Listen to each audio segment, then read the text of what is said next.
masuk hadirat-Mu Tuhan, dengan korban pujian. Masuk hadirat-Mu Tuhan, berhiaskan kekudusan.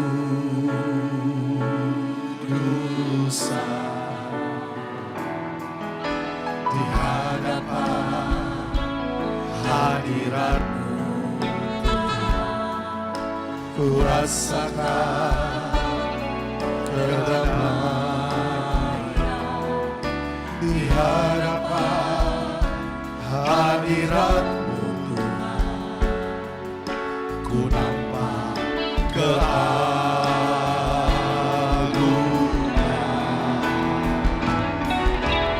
Yesus, ku sembah, sujud di hadapan-Mu. Keinginan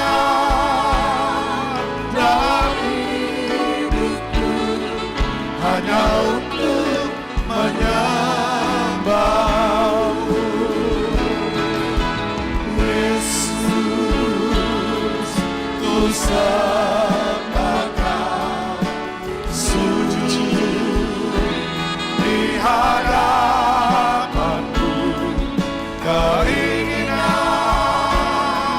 dalam hidupku hanya untuk menyembah-Mu. Yesus, ku sembah Kau, sujud di hadapan-Mu. Keinginan dalam hidupku hanya untuk keinginan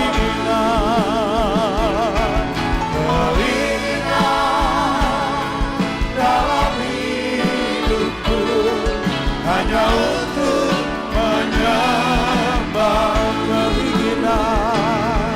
Keinginan dalam hidupku hanya untuk menyembah-Mu.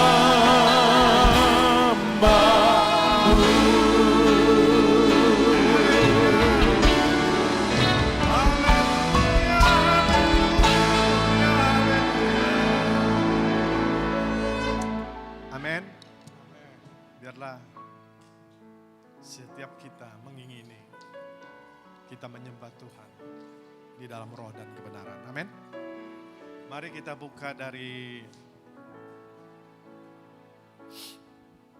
1 Raja-Raja 18 ayat 24.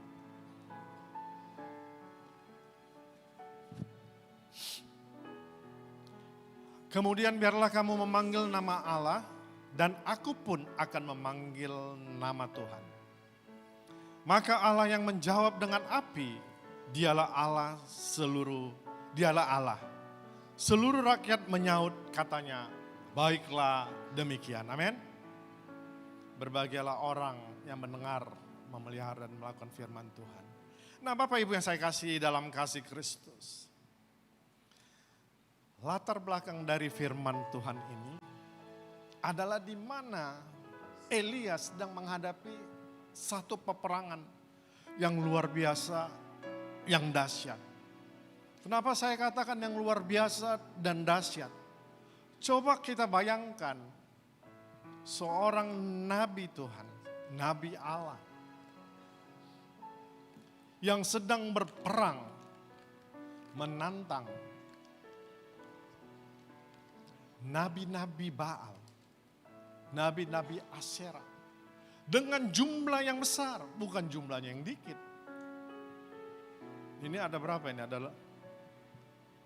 Ada 700, saya rasa yang dihadapi oleh Elia lebih.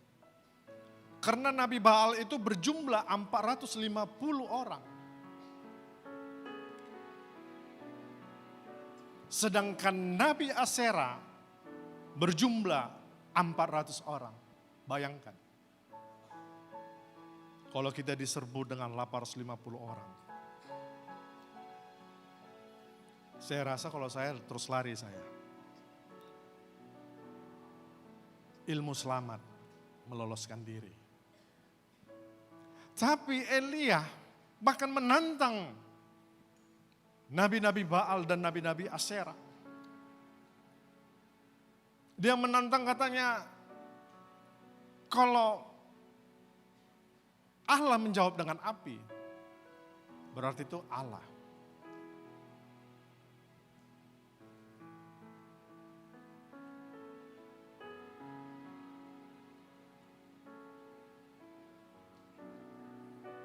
Kalau dia satu kepercayaan.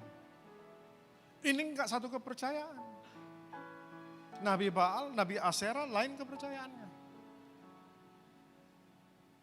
Kepercayaannya berhala. Elia percaya dengan Allah.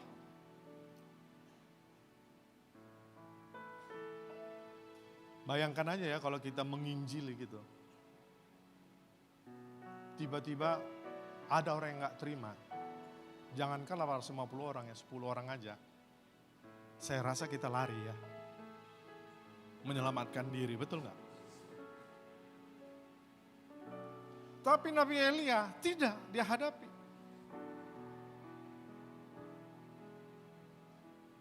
Dia bilang, kalau yang menjawab api dialah Allah. Nah, hari-hari ini pesan dari gereja kita adalah supaya api di atas mezbah harus tetap menyala. Api berbicara menurut Elia, api itu adalah Allah. Amin. Api itu adalah Allah, api itu adalah hadirat Allah. Api itu adalah penyertaan Allah.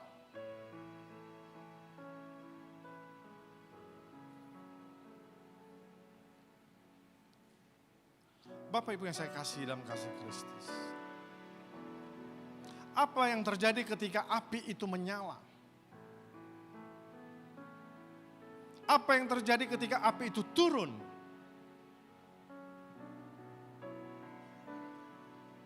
Ketika api itu turun, maka di 2 Tawarik 7 ayat 1 sampai 3 mengatakan, setelah Salomo mengakhiri doanya, api pun turun dari langit memakan habis korban bakaran dan korban-korban sembelihan itu. Dan kemuliaan Tuhan memenuhi rumah itu. Ayat 2, para imam tidak dapat memasuki rumah Tuhan itu karena kemuliaan Tuhan memenuhi rumah Tuhan. Ketika segenap orang Israel melihat api itu turun dan kemuliaan Tuhan meliputi rumah itu, berlututlah mereka di atas lantai dengan muka mereka sampai ke tanah. Lalu sujud menyembah dan menyanyikan syukur bagi Tuhan sebab Ia baik, bahwasannya untuk selama-lamanya kasih setianya. Amin. Bapak Ibu yang saya kasih dalam kasih Kristus. Dikatakan ketika api itu turun, maka kemuliaan itu turun. Di dalam perjanjian lama ketika kemuliaan Tuhan turun memenuhi bait Allah, memenuhi kehidupan setiap hamba-hambanya, maka mereka tidak akan tahan berdiri, mereka akan berlutut dan sujud menyembah. Bahwasannya Tuhan itu baik, kasih setianya selama-lamanya. Amin. Nah Bapak Ibu yang saya kasih dalam kasih Kristus. Melalui firman Tuhan ini 2 Tawarik 7 ayat 1 sampai 3. Tuhan sedang mengajarkan kepada kita bagaimana kemuliaan Tuhan turun memenuhi bait Allah atau memenuhi hidup kita.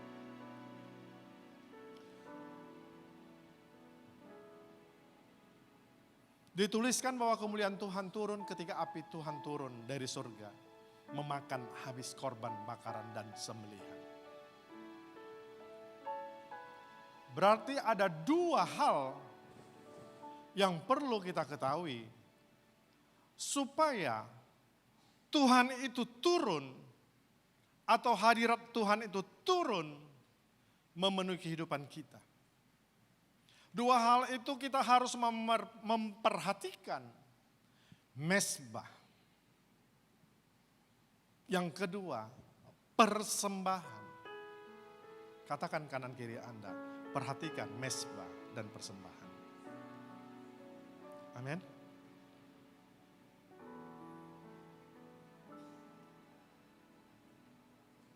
Api Tuhan, hadirat Tuhan, itu berperan penting dalam hidup kita.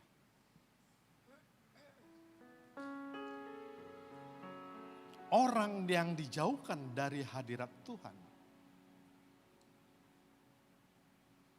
akan dibinasakan. Orang yang jauh dari hadirat Tuhan, mereka tidak dapat berbuat apa-apa. Karena di dalam hadirat Tuhan ada Allah, ada pertolongan, ada kekuatan, ada pemulihan, ada inovasi, ada solusi. Beri kemuliaan bagi Tuhan.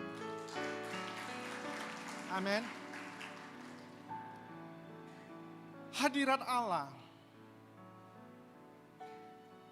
berperan dalam hidup kita, bahkan sangat penting. Karena hadirat Allah yang dapat mengajarkan kita, memberitahu apa yang harus kita lakukan.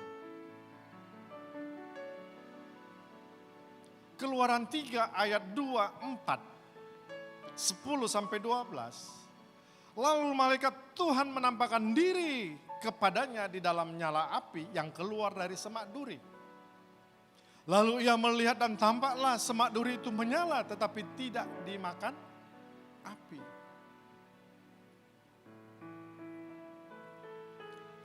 Ketika dilihat Tuhan bahwa Musa menyimpang untuk memeriksanya karena Musa bingung.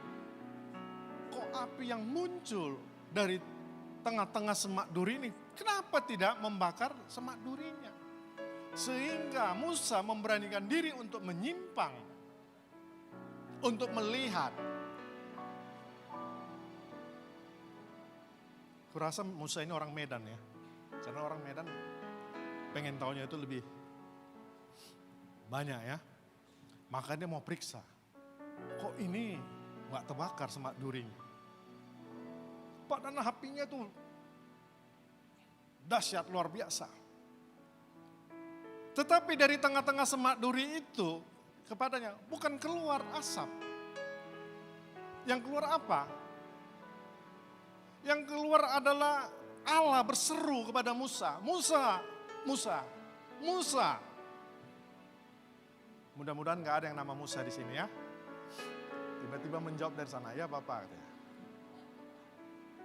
Dan Musa menjawab, ya Allah. Tetapi kemudian Allah berbicara, berfirman kepada Musa. Jadi sekarang pergilah, aku mengutus engkau kepada Firaun untuk membawa umatku. Orang Israel keluar dari Mesir. Tetapi Musa berkata kepada Allah, siapakah aku ini?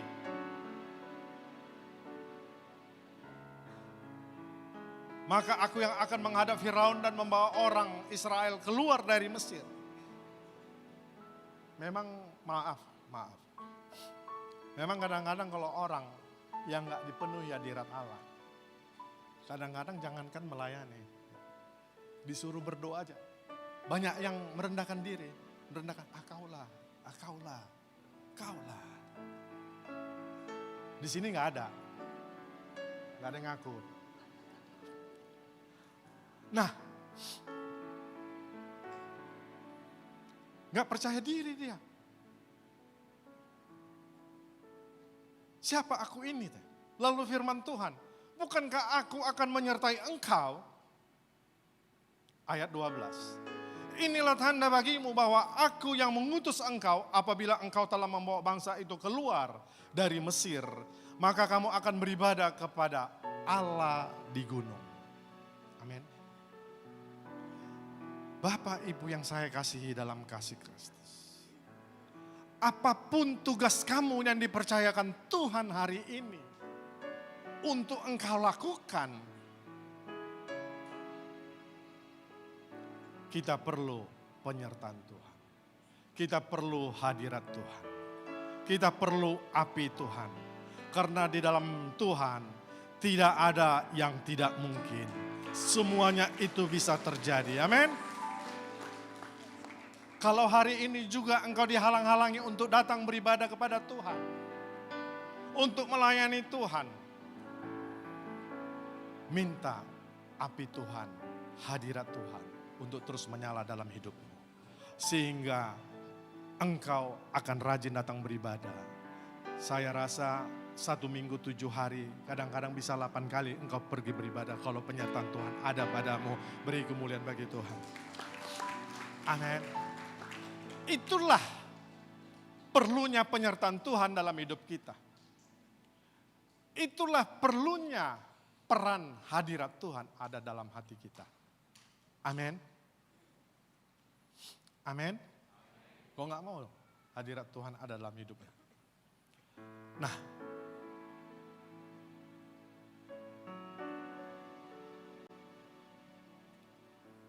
oleh karena pentingnya api Tuhan, hadirat Tuhan, maka Tuhan mengatakan, perhatikan api yang ada di atas mezbah.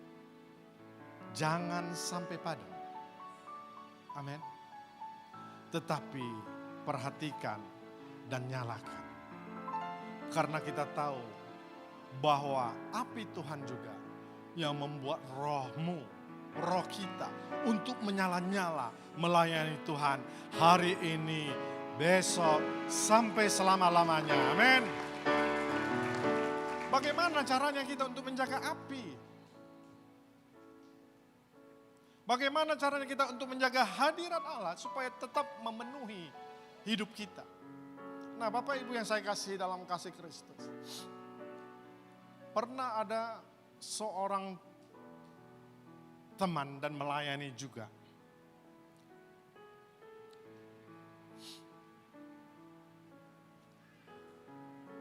Dan teman saya itu mengatakan, Pak, ya saya bilang,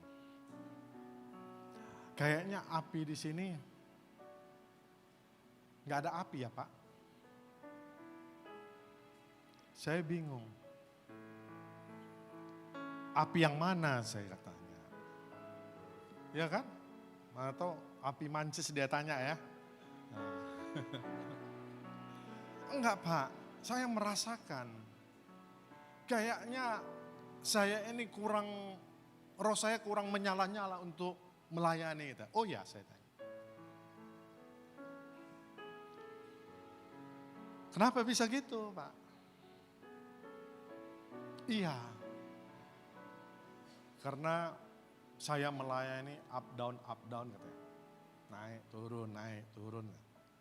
Dan tidak ada perkembangan atau perubahan yang signifikan yang saya alami. Oh gitu. Bapak Ibu yang saya kasihi dalam kasih Kristus. Firman Tuhan mengatakan bagaimana menjaga api supaya tetap menyala, tidak padam. Dikatakan di dalam Imamat 6 ayat 12-13. Api yang di atas mezbah itu harus dijaga supaya terus menyala, jangan dibiarkan padam. Tiap pagi imam harus menaruh kayu di atas mezbah, mengatur korban bakaran di atasnya dan membakar segala lemak korban keselamatan di sana. Harus dijaga supaya api tetap menyala di atas mezbah. Janganlah dibiarkan padam. Firman Tuhan Imamat 6 ayat 12-13 mengatakan bahwa imamlah yang menjaga api supaya api itu tetap menyala, supaya api itu tetap berkobar-kobar dalam hidup kita untuk melayani Tuhan. Bukan gereja yang menjaga api Bapak Ibu supaya tetap menyala. Tetapi kita sendirilah sebagai seorang imam yang dikatakan, tidak tahukah engkau bahwa engkau adalah imamat yang rajani? Kita adalah imamat yang rajani. Kita adalah imam. Dikatakan tugas imam adalah menjaga api, memperbaiki mezbah, dan mempersembahkan korban bakaran setiap pagi. Amin.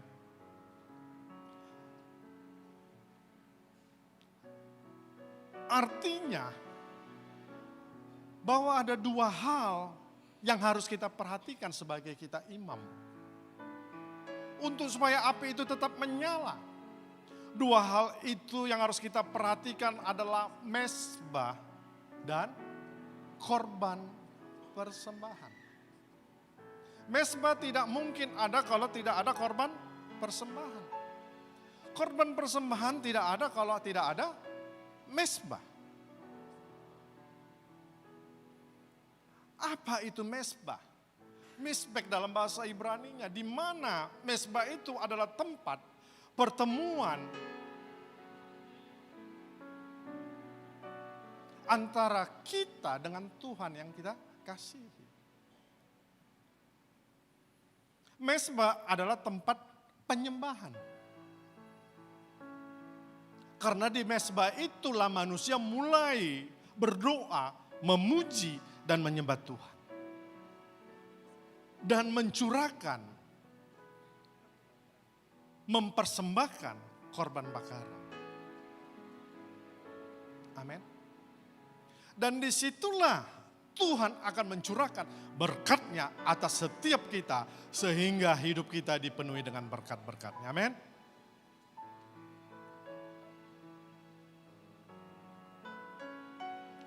Ketika Elia sedang menghadapi peperangan,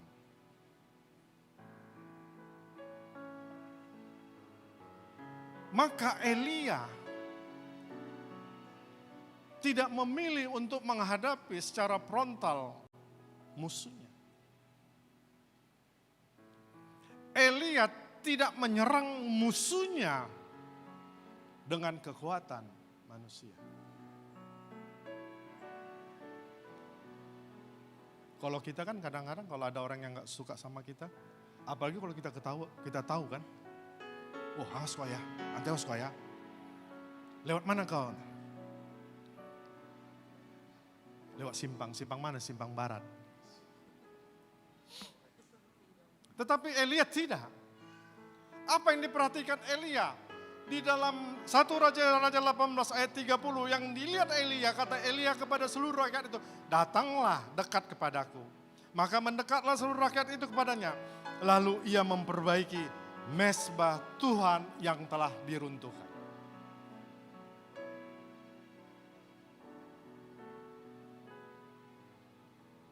Elia memperhatikan hidupnya lebih dulu ketika dia akan menghadapi satu peperangan. Amin. Elia tidak melihat siapa musuhnya, tapi Elia melihat hidupnya berkenan enggak di hadapan Tuhan. Ayat 36, kemudian pada waktu mempersembahkan korban petang, tampillah Nabi Elia dan berkata, "Ya Tuhan Allah Abraham, Ishak dan Yakub, pada hari ini biarlah diketahui orang bahwa Engkaulah Allah di tengah-tengah Israel, dan bahwa aku ini hamba-Mu, dan bahwa atas firman-Mu lah aku melakukan segala perkara ini. Jawablah aku ya Tuhan, jawablah aku supaya bangsa ini mengetahui bahwa Engkaulah Allah ya Tuhan, dan Engkaulah yang membuat hati mereka tobat kembali." Lalu turunlah api Tuhan menyambar habis korban bakaran, kayu api, batu, dan tanah itu. Dan bahkan air yang ada dalam parit itu habis dijelat. Apa yang terjadi ketika Elia sudah memperbaiki mezbah yang sudah diruntuhkan? Dan Elia meletakkan korban bakaran. Maka Elia, maksud saya maka Allah yang dia sembah memberikan kemenangan bagi Elia. Amin. Ketika Tuhan menyambar berkenan atas korban persembahan Elia, maka Tuhan juga tidak tinggal diam. Maka Tuhan juga memberikan kemenangan demi kemenangan bagi Elia. Sehingga Elia membawa nabi Baal 450, nabi-nabi Asyera 400, jumlahnya 850. Dia bawa ke pinggir sungai dan dia sembelih. Artinya bahwa Elia mendapatkan kemenangan bagi Tuhan. Bahwa Tuhan berperang bagi Elia. Amin. Kita bayangkan bagaimana Elia mensembelih 850 nabi. Gak bisa terbayangkan. Itu semua pekerjaan Tuhan. Apapun masalahmu, siapapun yang kau hadapi hari-hari ini, perhatikan mezbahmu. Perhatikan korban bakaranmu. Perhatikan mezbah berbicara doa, pujian, penyembahan, persembahan. Sehingga kita tidak akan pernah gagal. Tetapi kita akan menjadi pemenang. Lebih dari pemenang. Beri kemuliaan bagi Tuhan. Kenapa mezbah itu perlu dibenarkan? Karena firman Tuhan di dalam Matius 5. Matius 5 ayat 24. 23 mulai. Sebab itu jika engkau mempersembahkan persembahanmu di atas mezbah dan engkau teringat akan sesuatu yang ada dalam hati saudaramu terhadap engkau, tinggalkanlah persembahanmu di depan mezbah itu dan pergilah berdamai dahulu dengan saudaramu, lalu kembali untuk mempersembahkan persembahan itu. Mezbah bukan berbicara di mana kita meletakkan korban persembahan. Mezbah bukan berbicara di mana kita bertemu dengan Tuhan. Mezbah bukan berbicara tentang doa, pujian, penyembahan saja. Tetapi mezbah juga berbicara tentang pendamaian. Amin. Mezbah juga berbicara tentang kasih.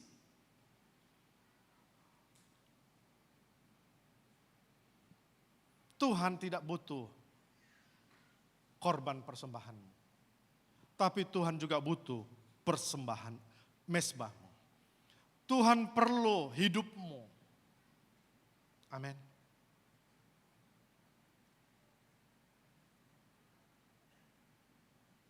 Ibadah yang sejati adalah tubuh kita yang tidak bercacat dan tidak bercelah. Bapak Ibu yang saya kasih dalam kasih Kristus. Hari ini adalah hari-hari yang sukar. Kita tidak tahu apa yang akan terjadi. Karena kita lihat pergolakan ekonomi. Bukan hanya kita, tapi seluruh dunia mengalami pergolakan ekonomi.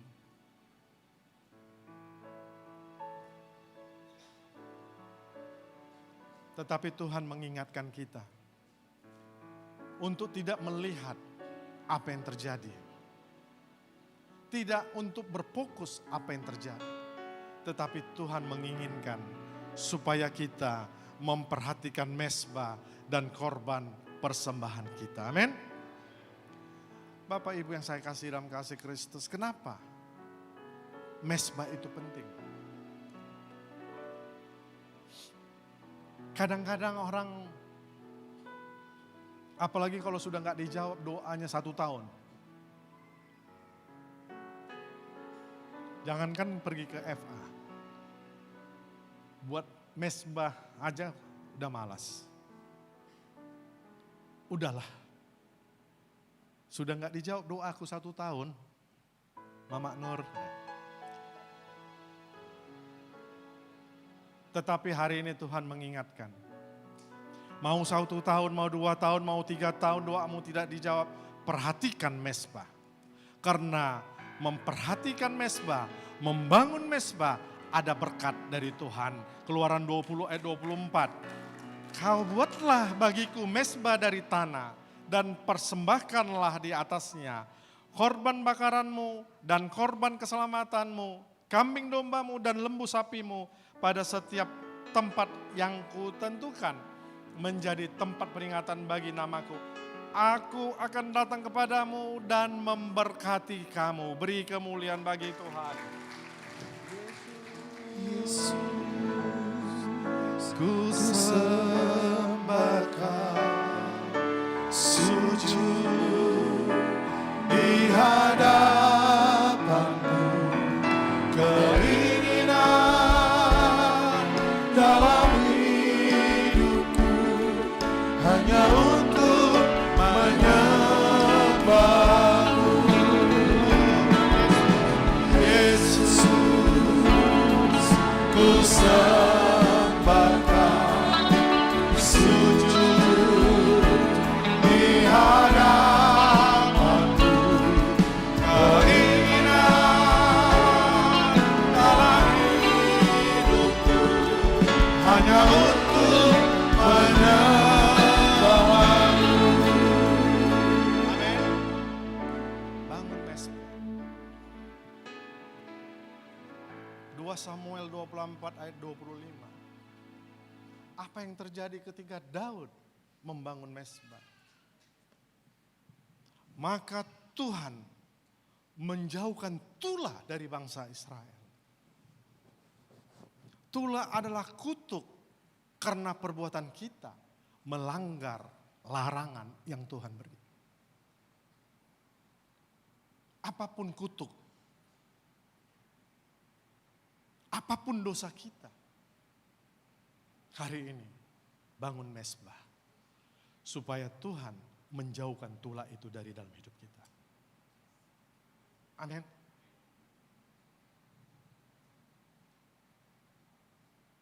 Mezbah tempat pendamaian, mezbah tempat kasih, mezbah yang benar, persembahan, korban persembahan yang benar, semuanya didasarkan dengan kasih. Amin. Perhatikan mezbah. Kedua, perhatikan korban persembahan.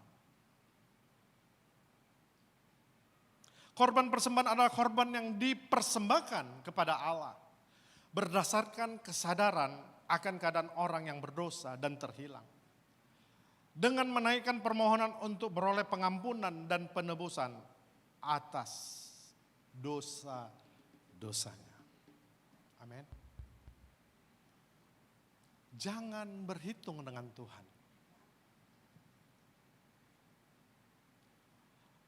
Persembahkan korban setiap pagi. Amin. Karena ada berkat di balik korban persembahan kita. Kita ingat Abraham di dalam Kejadian 15, di mana Abraham sudah tidak percaya lagi dengan janji Tuhan. Dia takut dengan keadaannya sampai dia katakan, Tuhan, aku akan mati. Aku tidak punya keturunan. Apakah hambaku akan mewarisinya?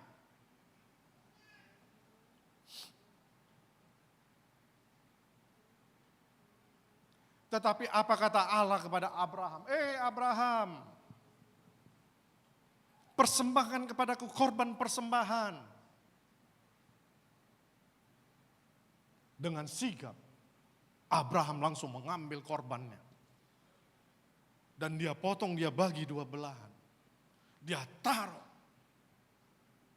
Apa yang terjadi? Dengan gelap gulita api Tuhan menyambar persembahan. Korban persembahan Abraham. Bapak Ibu yang saya kasih dalam kasih Kristus. Apa yang terjadi? Ketika korban persembahan itu dibakar oleh api Tuhan. Maka melalui korban persembahan yang Abraham buat, persembahkan kepada Tuhan. Maka korban itu membuat janji Tuhan menjadi kenyataan di dalam hidup Abraham. Sehingga Abraham mendapatkan anak, yaitu Ishak di usia 90. Dan Abraham di usia 100. Amin. Mungkin hari-hari ini Bapak Ibu yang saya kasih dalam kasih Kristus, ada janji Tuhan belum dinyatakan dalam hidup kita. Bapak Ibu yang saya kasih dalam kasih Kristus, Roh Kudus mengingatkan kita hari ini melalui firman Tuhan. Perhatikan korban persembahan. Amin. Supaya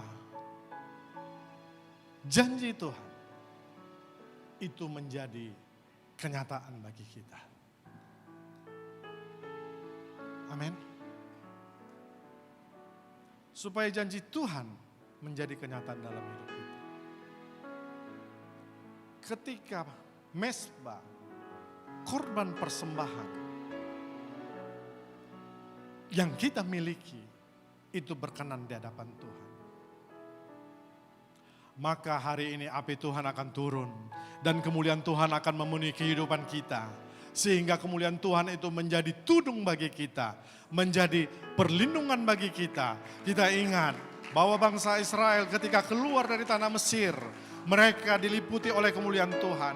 Pada siang hari mereka berjalan di atas tiang awan, pada malam hari mereka berjalan di atas tiang api. Sehingga pada pagi hari, pada siang hari, panas terik hujan tidak menimpa mereka. Makanya mereka tidak disakiti oleh permasalahan. Dan pada waktu malam, mereka berjalan di bawah tiang api. Pada malam yang gelap, mereka tidak tahu jalan. Tetapi tudung kemuliaan Tuhan, tiang api Tuhan, itu mengajari bangsa Israel sehingga mereka boleh berjalan keluar dari tanah Mesir, masuk ke tanah Kanaan, dan mereka beribadah kepada Tuhan awal pertama sekali di atas gunung Sinai. Amin. Mungkin hari ini banyak masalahmu sehingga engkau malas datang kepada Tuhan. Hari ini Bapak Ibu yang saya kasih dalam kasih Kristus, mungkin banyak intimidasi bagi kita. Ingat, nyalakan api Tuhan. Sehingga kemuliaan Tuhan turun atas kita. Menjadi tudung, menjadi tempat persembunyian kita. Amin.